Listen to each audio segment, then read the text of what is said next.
Hello eighth class. Chapter number 5 हम कर रहे थे। लास्ट टाइम हमने पेट्रोलियम तक कर लिया था।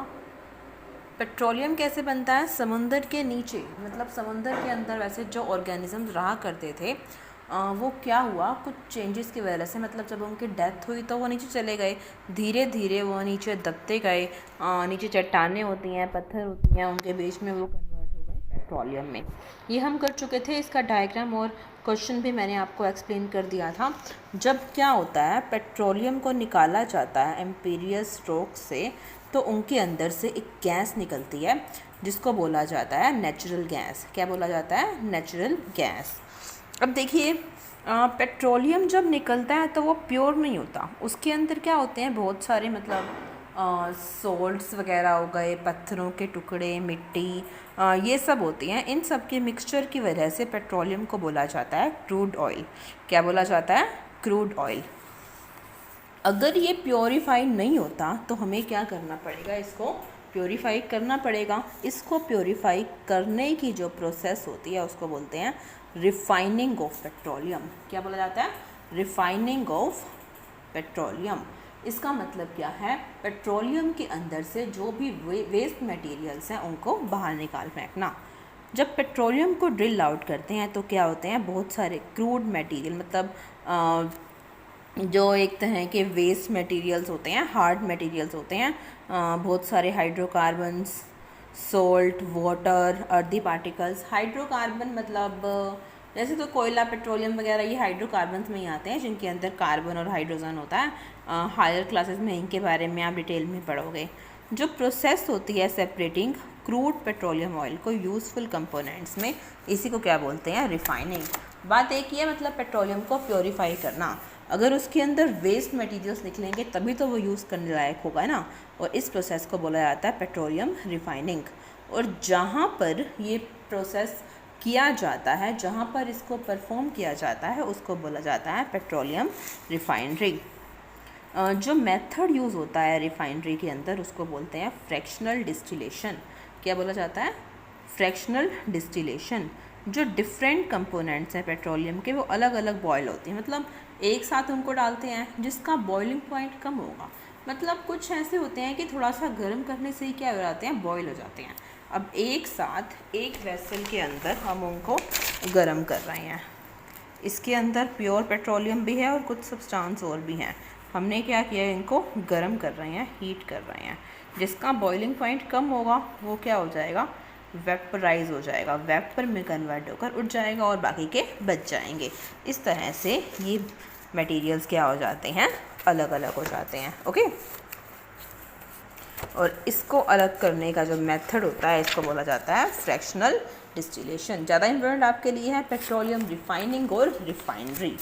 रिफाइनिंग मतलब वो प्रोसेस जिसमें पेट्रोलियम के अंदर से वेस्ट प्रोडक्ट्स को निकाला जाता है, उससे प्योरीफाई किया जाता है। और रिफाइनरी मतलब वो प्लेस जहाँ पर ये काम किया जाता है। नेक्स्ट है नेचुरल गैस। बताया था आपको कि नेचुरल गैस क्या होती है। जब पेट्रोलियम को निकाला जाता है रॉक से तो उसके अंदर से, मतलब इसके साथ साथ नेचुरल गैस भी निकल जाती है। नेचुरल गैस के अंदर मतलब कुछ गैसोलीन, ये भी फ्यूल है एक तरह के, इनको यूज़ किया जाता है। कैसे ऑब्टेन करते हैं? ड्रिल करके, मतलब बहुत गहरे इनके अंदर होल्स लिए जाते हैं। इंडिया में नेचुरल गैस कहाँ पर है? Tripura, Jaisalmer, offshore area of Bombay. Bombay में ऑफशोर मतलब समुद्र के साथ जो लगते हैं, कृष्णा गोदावरी डेल्टा, जहाँ पे साथ में वो होती है ना, रिवर या समुद्र होते हैं, उनके साथ मेनली पाई जाती है ये गैस वगैरह। इनको पाइपलाइंस के थ्रू भी ट्रांसफ़र किया जाता है। पाइपलाइन के थ्रू ट्रांसफ़र करना इजी होती है। आपने ये देखा होगा हॉस्पिटल्स में जो ऑक्सीजन गैस यूज़ करते हैं, वैसे कुछ जगह सिलेंडर का होता है, लेकिन आजकल ना उस सिलेंडर का यूज़ को पाइपलाइन से बदला जा रहा है। डायरेक्ट एक पाइपलाइन लगी होती है, उसको ओपन करते ही वो जो ऑक्सीजन है वो उस पेशेंट के पास ट्रांसफ़र हो जाती है। वैसे ही इस तरह की पाइपलाइंस गैसियस फ्यूल को ट्रांसफ़र करने के लिए भी होती हैं, बहुत बड़ी होती हैं।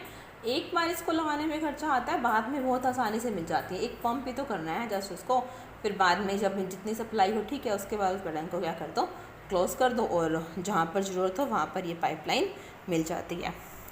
Formation of natural gas. वही है, कैसे बनी नेचुरल गैस फॉर्म, किस तरह से हुई, कोल की तरह से। मतलब जो वेजिटेबल मैटर था जो डीप बरीड हो गया, मतलब दफना हो गया, ज़मीन के अंदर रह गया, उससे, और बैक्टीरिया ने उन सबको क्या कर दिया, नेचुरल गैस में कन्वर्ट कर दिया। इसके यूज़ कहाँ होते हैं, डायरेक्टली हीट प्रोवाइड करने के लिए, मतलब as a fuel in home and industry, hydrogen को to manufacture hydrogen required in the fertiliser industry. Fertiliser क्या होते हैं, चैप्टर नंबर 1 में आपने पढ़ा था, हाइड्रोजन को प्रिपेयर करने के लिए, और वो हाइड्रोजन जो कहाँ पर काम आती है, फर्टिलाइज़र इंडस्ट्री में। To manufacture carbon needed in the rubber industry. Carbon वैसे नेचुरल होता है, लेकिन कार्बन को एक तरह से उसकी फॉर्म को चेंज करने के लिए, मॉडिफाई करने के लिए जो यूज़ होता है कहाँ पर, रबर इंडस्ट्री में, इसका क्या है, यूज़ किया जाता है। ओके, अब देखिए कंजर्वेशन ऑफ नेचुरल रिसोर्सेज, मतलब कंजर्विंग।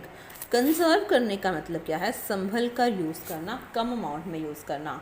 जैसे आपने एसएस में भी शायद पढ़ लिया होगा, ये चैप्टर स्टार्टिंग में ही आता है, रिसोर्सेज वाला, संसाधन जिनको बोलते हैं हिंदी मीडियम के स्टूडेंट्स के लिए। क्या होते हैं, मतलब कुछ ये जो होते हैं ना, नॉन रीन्यूएबल हैं, जो कोल और पेट्रोलियम है, अनवीकरणीय हैं। अगर एक बार ये ख़त्म हो गए तो दोबारा हम इनका यूज़ नहीं कर पाएंगे, दोबारा नहीं मिल पाएंगे। तो इसलिए हमें चाहिए कि जो संसाधन, जो रिसोर्सेज हमारे पास हैं, उनको क्या करें, संभल कर यूज़ करें, ताकि आने वाली जनरेशन के लिए भी हम इनको बचा कर रख पाएँ। ये पढ़ा है ना आपने, सस्टेनेबल डेवलपमेंट, सतत पोषणीय विकास, रिसेंटली ही आपने एसएस की में ज़रूर पढ़ा होगा। ये जियो का I think first second chapter ही है। जो हमें इस तरह से काम करना चाहिए कि नेचुरल रिसोर्सेज का हम कम से कम यूज़ करें। एक सबसे सिंपल और बेस्ट मेथड तो ये है इलेक्ट्रिसिटी को सेव करना। इलेक्ट्रिसिटी कैसे बनाई जाती है, कोल का यूज़ करके। हाँ, कुछ जगह पर पानी से बनाई जाने लगी है अब, वाटर का यूज़ करके, सोलर एनर्जी का यूज़ भी किया जाने लगा है। लेकिन अब भी इंडिया में एक बहुत बड़े स्केल पर इलेक्ट्रिसिटी कैसे बनाई जाती है, कोल का यूज़ करके। कोयला क्या है, नॉन रीन्यूएबल रिसोर्स है। क्या करते हैं, अगर इलेक्ट्रिसिटी का यूज़ ज़्यादा होगा तो कोयले का भी ज़्यादा होगा, फिर ये क्या हो जाएगा, धीरे धीरे ख़त्म हो जाएगा। इसलिए हमें इलेक्ट्रिसिटी का जो यूज़ है कम से कम अमाउंट में करना। मतलब अगर आप रूम में नहीं हो, लाइट फ़ैन ऑन है, तो उसको क्या करो, ऑफ़ कर दो। स्कूल्स में जब आप बाहर निकलते हो तो लाइट्स फ़ैन अपनी क्लास के एटलीस्ट चेक करके जाओ। ये नहीं कि हमें कौन सा उसके लिए पे करना है। चाहे आप किसी पब्लिक प्लेस पर हो, अब वहाँ पर जो इलेक्ट्रिसिटी कंज्यूम हो रही है उसके लिए पर्सनली आपको पे नहीं करना पड़ता है, लेकिन इनडायरेक्टली आपको ही पे करना पड़ता है। कैसे, क्योंकि जब अगर मान लो इलेक्ट्रिसिटी का यूज़ ज़्यादा होगा तो ज़्यादा बनाना पड़ेगा, तो उसके लिए ज़्यादा कोल यूटिलाइज़ होगा। अगर कोल का यूज़ ज़्यादा होगा और ये ख़त्म हो गया तो हम क्या यूज़ करेंगे, तो हम भी तो उसी दुनिया का, उसी सोसाइटी का एक पार्ट है ना, समझ रहे हो ना। जितना हो सके इलेक्ट्रिसिटी का यूज़ कम से कम करना चाहिए। एक होता है यूज़ ऑफ पब्लिक ट्रांसपोर्ट, मतलब बसेस का यूज़ करना। मान लो एक तो आप स्कूल आने के लिए आपकी क्लास के 50 स्टूडेंट्स अलग अलग अपनी बाइक, स्कूटी, गाड़ी, जो कुछ भी है उसका यूज़ करें, और एक सारे के सारे एक ही बस में आएँ, तो किस में फ्यूल कम लगेगा, इकट्ठे आएंगे तो ना। तो पब्लिक ट्रांसपोर्ट का यूज़ करके भी हम फ्यूल की कंजम्पशन को कम कर सकते हैं, उसे बचा सकते हैं। या फिर शॉर्ट डिस्टेंस के लिए साइकिल्स का यूज़ करके। जैसे कुछ लोग क्या करते हैं, कई जगह पर सिग्नल होता है, जाम लगा होता है, तो वो अपना इंजन ऑफ नहीं करते हैं, उसमें थोड़ा थोड़ा करके पेट्रोल वेस्ट होता रहता है। हमें ऐसा नहीं होने देना चाहिए, समझ रहे हो ना। फालतू में जो मतलब प्लास्टिक्स और पॉलीथीन बैग्स का यूज़ कम करना चाहिए। पॉलीथीन एक बार आपने यूज़ किया, ये भी एक तरह से मतलब पेट्रोलियम प्रोडक्ट ही होते हैं, फिर उनको हम फेंक देते हैं, फिर ये पोल्यूशन कॉज करते हैं। ओके, एक ऐसी एजेंसी है, मतलब एक ऐसा ऑर्गेनाइजेशन है जो कंट्रोल करता है, मतलब जो ये देखता है कि जो नेचुरल रिसोर्सेज हैं हमारे, कोल और पेट्रोलियम, इनको सेव किया जा रहा है या नहीं।